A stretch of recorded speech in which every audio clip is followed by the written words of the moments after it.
Bonjour et bienvenue dans cette séance introductive à l'enseignement scientifique. C'est une deuxième partie. Dans une première partie, on a vu comment la science arrivait à raisonner, mais parfois arrivait à un cul-de-sac où on ne sait pas quoi dire des lois qu'on a déterminées. Je vais vous montrer un cas où, au contraire, on a plein de choses à dire et on peut s'intégrer dans une théorie beaucoup plus vaste. L'exemple que je choisis ici, il est dans le programme de première. C'est la température des planètes en fonction de la distance au Soleil. Cette fois-ci, mon projet, ça va être de vous montrer s'il y a bien coïncidence entre un modèle, c'est-à-dire quelque chose qu'on calcule, qu'on détermine par le calcul, et la réalité, c'est-à-dire des mesures qu'on fait directement avec des outils de mesure. Okay. Alors, le modèle, je vais le mettre en jaune, les points jaunes là ici, et les mesures, je les indiquerai avec des points rouges que je ne vous ai pas encore indiqués. Donc, on commence par le modèle. Alors, comment déterminer la température à la surface d'une planète? Regardez, ici, vous avez le Soleil. Les planètes, dans l'ordre, vont recevoir une quantité de lumière qui provient du Soleil, mais forcément, la quantité de lumière qui arrive aux planètes, elle est de moins en moins grande. Parce qu'en effet, le Soleil n'envoie pas de la lumière sous forme d'une flèche comme ça, en tirant avec un arc, mais au contraire, elle envoie de la lumière dans toutes les directions de l'espace. Donc par exemple, si je me mets à quelques distances du Soleil, là environ 50 millions de kilomètres, je vais recevoir une lumière qui s'est diluée sur une sphère qui a comme rayon 50 millions de kilomètres. Et si je continue, je vais avoir de moins en moins de lumière parce que la lumière, qui a la même quantité d'énergie, par contre, au total, sur toute la sphère. Mais en un point, j'en ai de moins en moins, puisque le point représente une plus petite portion de la sphère. Et la sphère continue à grandir. Quand on arrive sur Terre, par exemple, la sphère a un rayon de 150 millions de kilomètres. Donc la lumière, elle diminue à chaque fois qu'on s'éloigne du Soleil en 1 sur d au carré. D au carré, c'est la distance entre le Soleil et une planète. Donc c'est celle-ci, mais c'est aussi celle-ci, là, pour ce qui nous concerne, hein, c'est la distance Terre-Soleil. Pourquoi en 1 sur d carré? Eh bien parce que la surface d'une sphère, c'est 4 pi fois d au carré. Donc plus je m'éloigne du Soleil, et moins j'aurai de lumière avec un facteur 1 sur 4 pi d au carré.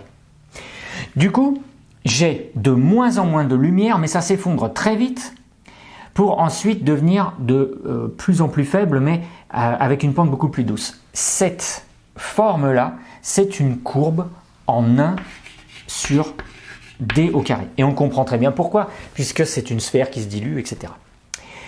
Donc, sur la Terre, par exemple, on reçoit une quantité de watts qui dépend de notre distance, c'est-à-dire 150 millions de kilomètres. Alors ça se calcule, si on connaît la puissance du Soleil, si on connaît cette distance, 150 millions de kilomètres, on arrive à déterminer la quantité de joules par seconde qui arrive jusque sur Terre.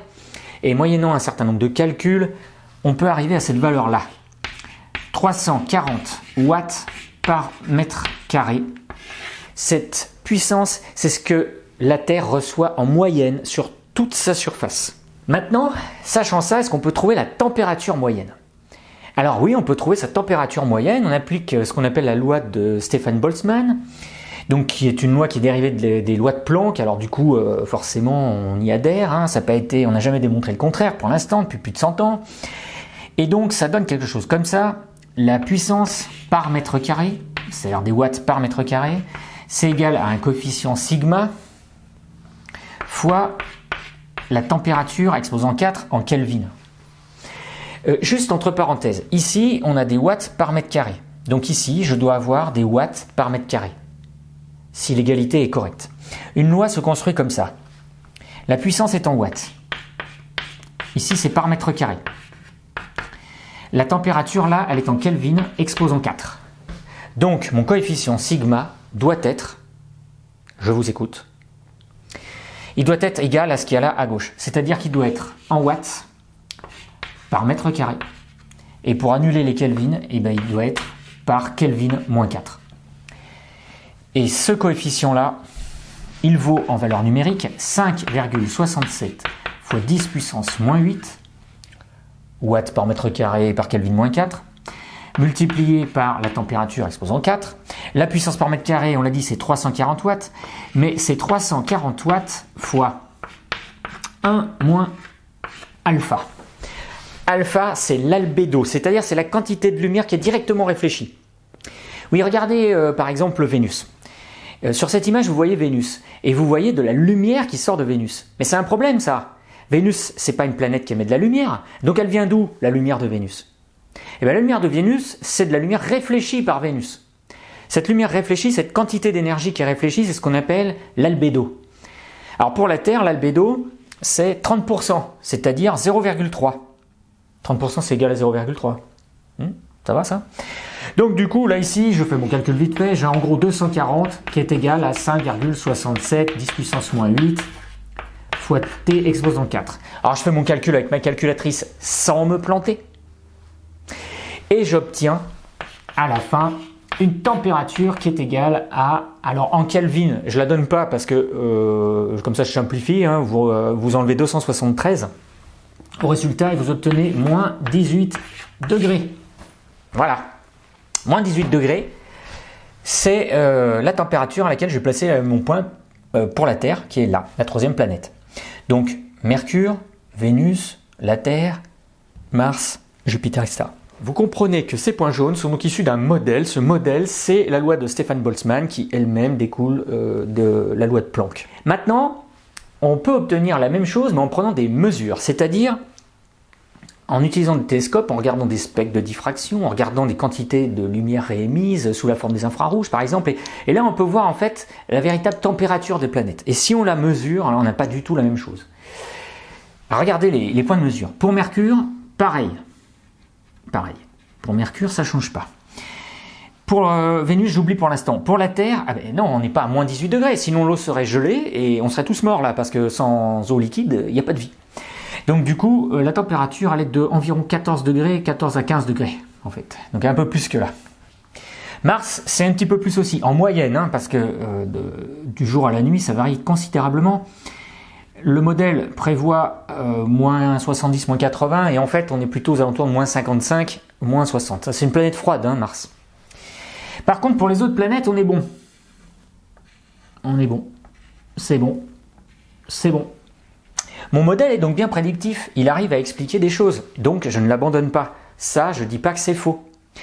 Mais par contre, ça ne marche pas pour certaines planètes, et ça marche vraiment pas du tout pour Vénus. Vénus, il est carrément au-dessus de mon graphique, là, il est par là, il est à 375 degrés, des fois on trouve 400 degrés dans les livres, ça dépend des livres, ça aussi c'est quelque chose qu'on peut remarquer, mais là du coup, on n'a plus du tout une belle courbe qui descend comme ça, là, en 1 sur r carré,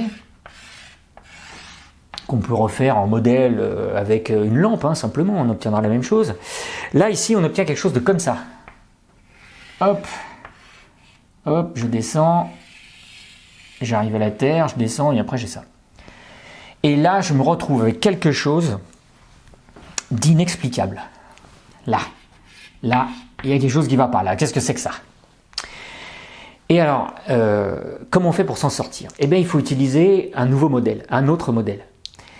Et c'est là qu'on s'approche de la théorie. La théorie, c'est comprendre les choses en plus large, c'est-à-dire en intégrant plusieurs modèles pour arriver à une vérité, au moins vraie provisoirement. C'est la science, hein, je vous rappelle. Et alors, ce qu'on rajoute pour expliquer ça, c'est quelque chose qui se trouve sur Vénus en grande quantité, sur la Terre un peu, sur Mars très peu, et sur Mercure pas du tout.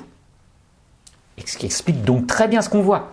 C'est quoi ce qu'il faut rajouter? Eh bien, ce sont les gaz à effet de serre. C'est ce qu'on appelle l'effet de serre, alors qui est dû pour l'essentiel au dioxyde de carbone et à l'eau, H2O. L'effet de serre, on en reparlera, on fera toute une partie là-dessus, mais c'est ce qui permet en fait de réchauffer la surface d'une planète, et heureusement que l'effet de serre existe, parce que sinon, on serait à moins 18 degrés. Alors, en intégrant l'effet de serre, c'est-à-dire en rajoutant des paramètres dans l'équation, là, on arrive à une température justement de plus 15 ou 14,4 en fait, 15 degrés. Et on explique très bien ces températures-là grâce à l'effet de serre. C'est même une preuve de l'existence de l'effet de serre, ça. Et là, ça y est, voilà comment on s'en sort. On a un premier modèle qui donne des résultats, on les confronte aux mesures, ça ne marche pas. On rajoute un deuxième modèle. Et là, on se rapproche d'une vérité scientifique qui est ce qu'on appelle une théorie. La théorie qui permet d'expliquer les températures sur la planète. Voilà.